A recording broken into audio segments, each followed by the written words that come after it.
Sun's out, reverse grid race out. Uh, it's, well, we've seen it before, and it's just good to see it for race 2 having a wet start, and it's also reverse grid time, and what could be potentially a volatile, in a good way, start to this race. We've got front wheel drive and rear wheel drive mixed together, and we've also got underdogs as well as potential Goliaths as well. P4, Michele Zanardi, Cobra, they've done well before. We're expecting them to do well again, considering that good grid slot as well. Between races 1 and race 2, no drama to actually contend with. Salo, not the strongest of reprimands given the aggression.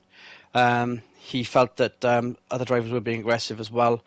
Verts being one of them, who is on the front row there, Swinny. That's kind of, as far as the between race news goes, I think that's it, correct? Yeah, as far as I'm aware, nothing else has been spoken of. Obviously, all the focus is on the racing at hand during a weekend. So, yes, we'll have to see what happens. Very interested to see how the three privateer cars who are starting in the top 10 manage this race, whether they lose spots or maintain or even potentially move forwards. We'll have to wait and see.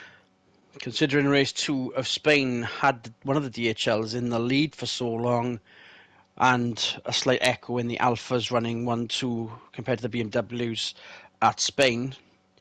Will that repeat? We'll find out when the lights go out as the sun begins to set around the Styrian Mountains. Off the line then, Webber guaranteed the lead until there's perhaps a stronger power in that Renault that prevents it from even going outside the top 5 at the start. Dumas goes to second. Fisichella almost up to third. Zanardi was fourth, could still be fourth by the top of the hill and Remus curve. Verts down to sixth. Fisichella there fifth. Privateers second, third and fourth. Webber into the braking area, but everyone else needs to brace themselves. Hartley, especially rookie, very good start for him alongside Dumas. Wow. This might, well, we can see Fisichella also gaining ground as well. Nobody else facing in the wrong direction on the exit of Remus. Schlossgold then, another braking area. Slight aggression then perhaps from Hartley in third. Yeah, wow, indeed. Like, Hartley, after leading a race, has decided he wants to be the man to do it more often. These two DHL cars going side by side for basically the entirety of lap 1. Verts had the worst start I've seen of a front-wheel drive car in a very long time. He's got a lot of work to do to make that one back. Well, he did have a bad one in race 1 at Spain. That was a pretty bad one in race 1 in Spain. But it's just the fact that the rear-wheel drive cars are always going to get the upper hand. It's the fact that Zanardi also got the jump on him, and he still hasn't got his way back past the privateer Ford Focus in front of him. Maybe demoralising. Now got Salo on his outside for company. Is Salo going to go round the outside of Verts at the last corner? He has. And now Verts has got a pair of Volvos to deal with. So that Renault not quite behaving as we expected. Ekstrom down the inside then. Verts down to 8th. Ekstrom just followed his Scandinavian brother through. And here comes Ingram as well. Is Ingram gonna... I mean, these two are basically the two fighting out for the driver's title right now. And we're essentially at the midpoint of the season, so we have to start thinking about championships. So these two have got to beat each other first and foremost. And a fantastic second season for these V40s. Despite the woes that Ekstrom has had at a few of the races, yeah, absolutely. Webber leads still. Gap to Dumas. Fisichella up to third. Hartley has fallen back. Zanardi and Salo ahead of him. And Ekstrom, we did see. We didn't quite see that Hartley was ahead of him. Ingram still 8th. Verts all the And way then down to Moreno in 9th. the other Cobra car, Marino knocking rounding out the Wittmann top down to 10. 11th. So after a promising getaway for the rear-wheel drive cars, the power of the front-wheel drive starting to come to the fore, even if Bianchi is 16th, being held up by a underperforming Jason Thompson. Yeah, I wonder if they if the car setup is too skewed towards a wet setup, which is why the car is struggling now in the quite warm, dry climate we've got. Oh, and Oh, Hartley shows a bit of an experience there, lack of circuit experience as well, perhaps, yeah, as missed the both braking Volvos now point, ahead. missed the apex, let both Volvos pass. That's not what Nico Wirtz wants to see. Nor did the DHL team. Is this the classic Renault choke that we saw last year? Oh, Is it already face happening? full of Alpha. We saw dust there. We also see Schneider trying to shortcut Remus. Yeah, this is not a good look for Wirtz. You're That still being in the said, top still in a 10. better It's still a position. good amount of points, but as I said, your main championship rivals are now in front of you, and you've got a privateer trying to overtake you.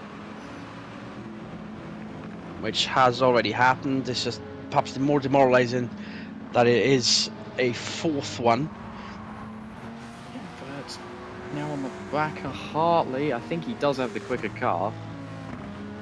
Just needs to find the right space to get past the Alpha in front. He was able to do it at Barcelona down the start-finish straight, so in theory, if he gets a good run out of the last corner here, he can out-drag the Alpha into turn 1. Bit of mind games on Hartley. That does rint curve apex right there.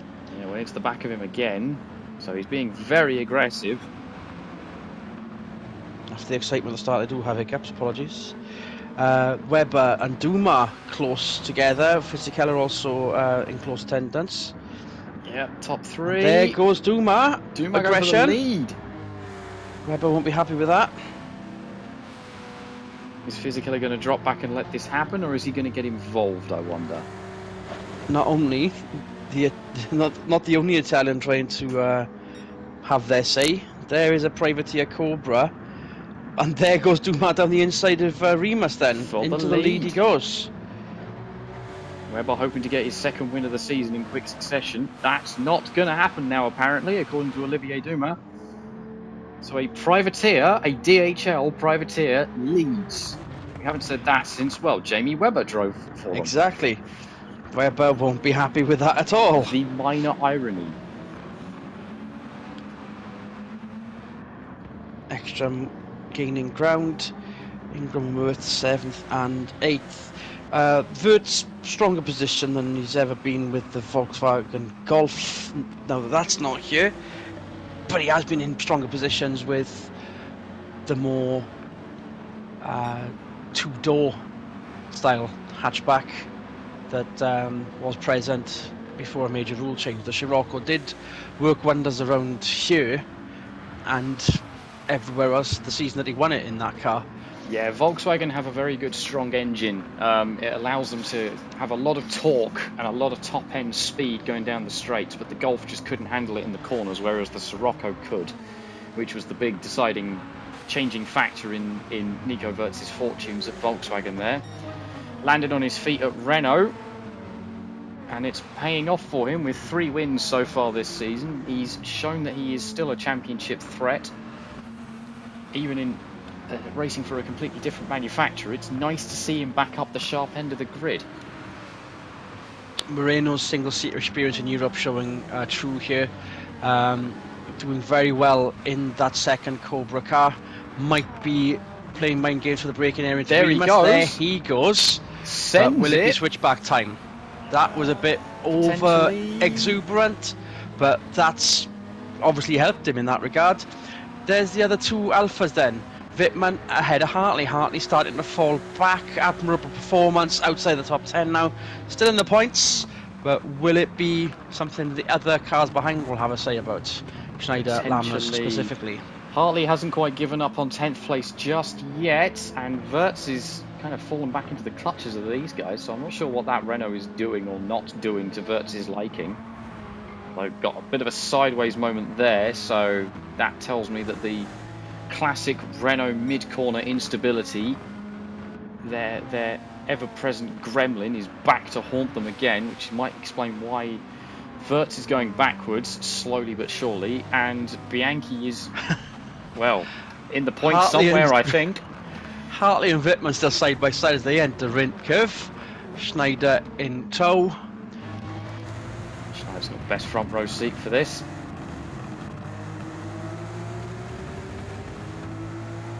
Dumas and Webber still having a tussle at the front. Fisichella wanting a word on that as well. Dumas with the fastest lap.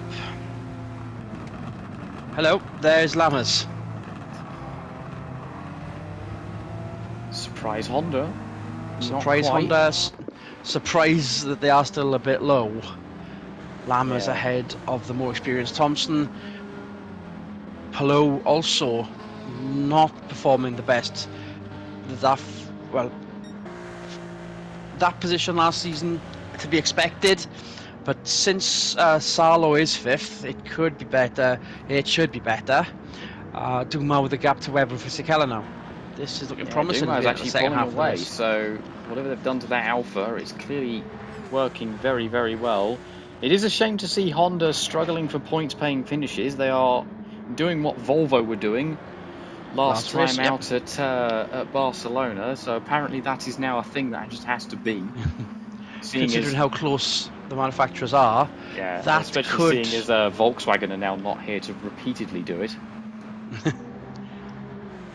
Nobody wants to be last, and it seems nobody wants... Well, Renault want to be first, but there are other teams wanting to have a say in that as well.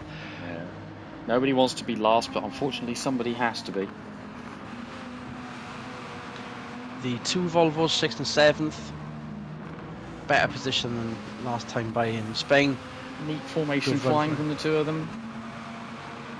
I wonder if they'll be able to get onto the back of Salo and Zanardi in front of them. Top 3 almost in tandem there. Zanardi ahead of Salo. I wonder if the Ford Works team will want to have a word with Cobra to see what they're doing. Well, maybe. I mean, I did hear that Zanardi is actually in talks with a manufacturer team already for next season, but don't know who that is. Yeah. Signs would point to Ford, but we don't know who. I will just point out, Zanardi and Salo, their fighting, I think, might be getting the better of them, because whilst these two have done 42s, both the Volvos have done 41s last time by, so the Volvos are catching. They've got to be careful about this. Definite gain for those two behind, and a definite gain for those 3 in front as well. Fisichella now with the fastest lap. Everyone just sort of spaced out right now. No real battles happening, apart from for 17th place and 19th place. So once again, the Tamiya Honda's just not doing what they want to do with the car. There's been a lot of head scratching down there, as they've just not had the nicest of seasons at all, really. Struggling to score points in any of the rounds so far. Yeah. We daren't say it might be time, but time for a change, perhaps. Let's see. Yeah, I don't know what's happening behind closed doors there. Obviously, they have expanded to the single car entry in the Japanese series, which is doing very, very well. So that's definitely had a factor. Just don't know how big of a factor. Meanwhile, until we see potentially fresh faces there, but obviously no news yet. Webber and Dumas, top 2. Fisichella with the fastest lap, not close enough this time by. Here goes Webber, perhaps. Nope. Has a look, fill in the rearview mirrors. He's managed to catch up and get back onto the back bumper of Dumas, so Dumas hasn't been able to pull away per se. Fisichella just hanging back and maybe letting this happen. See if he can't follow the Beamer through to get past the privateer car. And it is as you were through Schlossgold, gap to Zanardi. Best rookie of this particular race. Hartley has definitely fallen back outside the top 10, we know that much. Renault, the other good looking rookie so far, P8. But Wirtz, having fallen back at the start, wobble on through the infield. Yeah, that tells me everything I need to know about Wirtz's performance this race. If the car is losing grip at a point like that on the circuit, there's no wonder he hasn't worked his way through the traffic to get himself back into the top 5. Moreno being a bit of a head of a train, but that particular queue is still too sporadic. 5 to go then.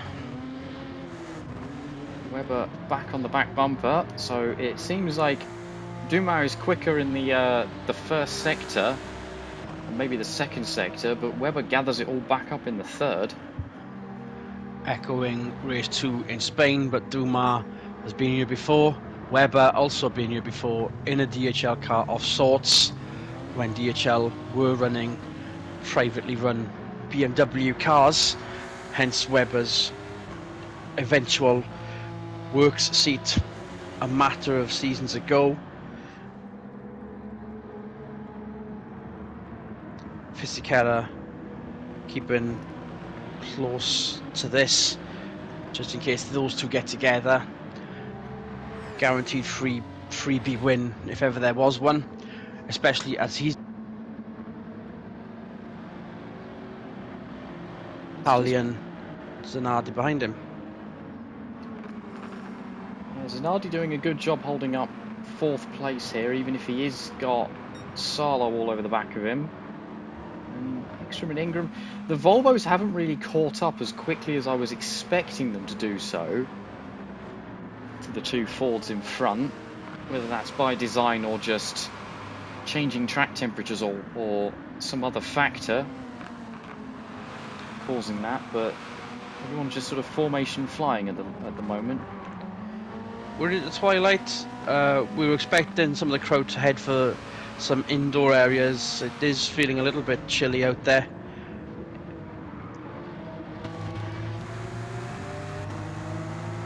Once again, but obviously the warmth of the entertainment on track is keeping them out. Once again, Webber caught up. Was very close at turn 1. Has a look. Surely now. Too far back. He's just filling the mirrors, just making sure Dumas looks behind him rather than in front of him. But look at the run that Dumas gets out the hairpin. He's made so much time there. Fisichella's not even close either. Fisichella's dropped off the back. So I think it is now between Webber and Dumas for the ultimate honours here. And Dumas is doing what Hartley inevitably could not in Catalonia. Still holding on to that lead with 3.5 to go. Just maintaining the gap through what you could call the complicated bit of this circuit into the final 2 corners. Running very, very similar lines. Both taking equal amounts of sausage curb. Despite its lack of complication from top down, it is still a very technical piece of tarmac, this. It's a easy to learn, difficult to master kind of circuit. Yeah, Webber just not as close this time by, so Dumas may have found something. And with 2 to go, or with three to go rather, this braking area, these two will be experienced enough to know when to hit the brakes. Obviously they do. A lot of the inside sausage curb though. I don't know if that might mess up any kind of momentum going down the straight here. Gap just still being maintained.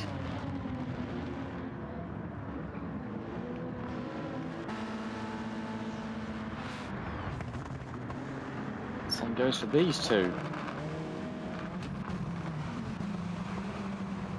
And for those two as well. Vert's... And for these two. Yeah, Vert's maybe a bit closer to Marino this time now, but still not close enough to try and get any of those positions back.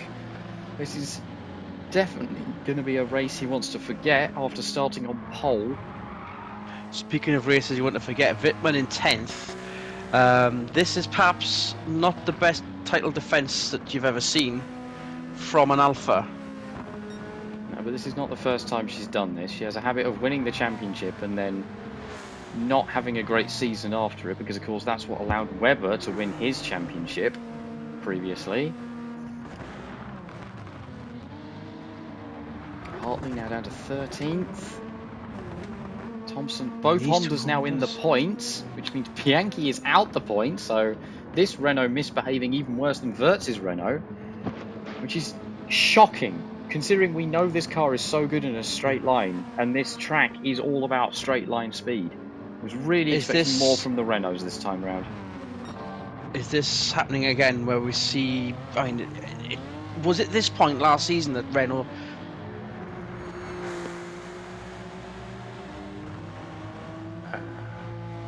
It might have been. And now that there is definite darkness, the track is a lot cooler, and that has put Webber into fastest lap position with a lap and a half of goodness to go.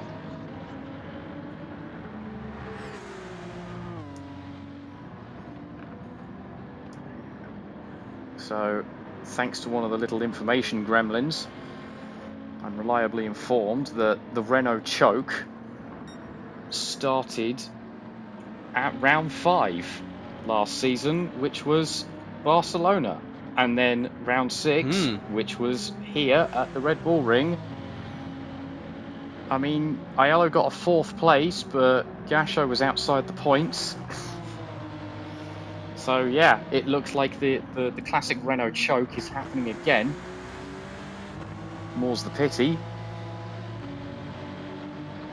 But that doesn't mean to say history has to repeat itself. Renault can go and work on the car, find that good setup again. There's every chance that they can actually mount more of a title defence this time round. Meanwhile, a thoroughly entertained Austrian spectatorship still out in force with only headlights to see. There's no floodlights at any point of this track. Some of them have got access to the timing app and are seeing who's where. And they know and are happy to see Dumas and DHL doing well, even if Webber, the older DHL stalwart, is in a different car this time, different team this time. Half a lap to go then. It's just these two for the win, unless something really stupid happens. Fisichella and Zanardi, 3rd and 4th, the battle for the podium right behind this, and Salo as well, potentially extra, not too far back, but those two Volvos could theoretically swap if anything pops. Yeah, Fisichella's definitely fallen off the back of the top 2 here. He's fallen into the clutches of the 2 Fords behind him. Could we see 2 privateers on the podium maybe, if Zanardi gets his way past? What a wonderful world it could be. Rint then. Red Bull Mobile corner coming up. Is Webber going to dive bomb? No, he is not. That would have been the point to do it. But Dumas showing strong, showing that DHL can make a win, even if Hartley couldn't last time by. Delighted DHL team in the pits. We can hear them if not see them. Fisichella across the line in 3rd then. So Alpha works, doing the works, even if Wittmann could not, but still gets 10th there. Wirtz down to 9th. Polo 11th. Schneider down to 12th then. Hartley eventually 13th after a strong run, but still strong run nonetheless for the rookie. Bianchi ahead of Lammers. Fighting for the last piece of copper wire in the points there. Not Honda's best day. They've had worse, but they've had worse seasons. But much like Renault's capitulation, could that be where Honda also begin to suffer? We're going to look at how that turns the tables then. Vert's still out in front, but Ingram now only 10 points behind. Vert's 176, Ingram 166, Bianchi down to third on 150. Webber takes a good leap up from 7th to 4th on 133, and Fisichella also up to 5th on 132. So that's your top 5. Salo also gaining, Schneider taking a tumble, Wittmann taking a gain, Lammers taking a tumble, and Thompson also slightly falling down as well. As for your privateers then, it is fairly obvious that Zanardi is still holding fort there. Moreno and Dumas gaining in the drivers. As for the manufacturers then, Renault still out in front, but a fantastic fall and rise of Volvo. 6th after Spain, back up to 2nd after this weekend. They were 2nd before Spain. 3rd then is BMW after being 2nd. 4th, Alpha in 4th. A lot of work to do for them, but we've seen them work through these gripes before. But it is the Cobra team out in front. DHL Rennsport after this weekend, though, have made a massive inroad, and that's going to be a fascinating independent team championship as well there. So not only on-track excitement, but post-race with the points as well there, Swinny. Yeah, absolutely. As I was demonstrated during the race that this is where the Renault choke happened last season. I really hope that doesn't happen again. I want to see those two Megans actually fight for a championship and not just eke it home on the points they'd got in the first half of the season. But who's to say? It's obvious that Alfa Romeo are starting to come to the fore after a bit of a horrible first half of the season. Same goes for Kenny Ekstrom in the second Volvo. Yeah. If Ingram wants to make a proper run at the championship, Ekstrom, it will be a big boon to Ingram if Ekstrom can up his game and start being a rear gunner, so to speak. The gap, I mean, that was a bad result for Renault as far as positions are concerned, but it's still a 79-point gap between them and Volvo, BMW being tied effectively on. So 326 is Renault's total so far, and it's 247 for both BMW and Volvo, and then only a 3-point gap to Alfa in 4th. So it's still going to be very much shuffled right up until perhaps if the performances of like one team doing well and then doing bad to go by, this could be shuffled right up until we get to round 10, round 11. We'll just see what happens there. Much like we are going to see what happens for the Drivers' Championship. So with Red Bull Ring and Austria in the bag, it's going to be off to the Nürburgring next, and potential weather patterns are to the akin of playing Texas Hold'em there, potentially. Who's going to flinch if it is going to rain? Because we have seen that in the past as well there, Swinny. Yeah, I mean, the Nürburgring is its own, like Spa, it's its own little microclimate of weird when it comes to weather. Yeah. So who knows what we'll come across when we finally get there. But the Nürburgring, obviously, we are only using the short sprint layout.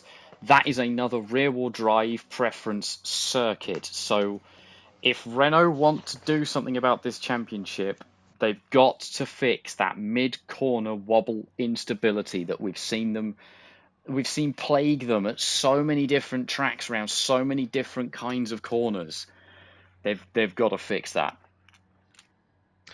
And there are similar turns to be had around even the shorter. And we talk about weather as if it is the full Nordschleife, but it has affected the new circuit as of the last 30, 40 years, new circuit by now. So yeah, we're going to look forward to it, as are you, hopefully. And when we see you next time, on behalf of Michael Swinnerton, this is Michael Reese, and we'll see you there. Good racing, everyone.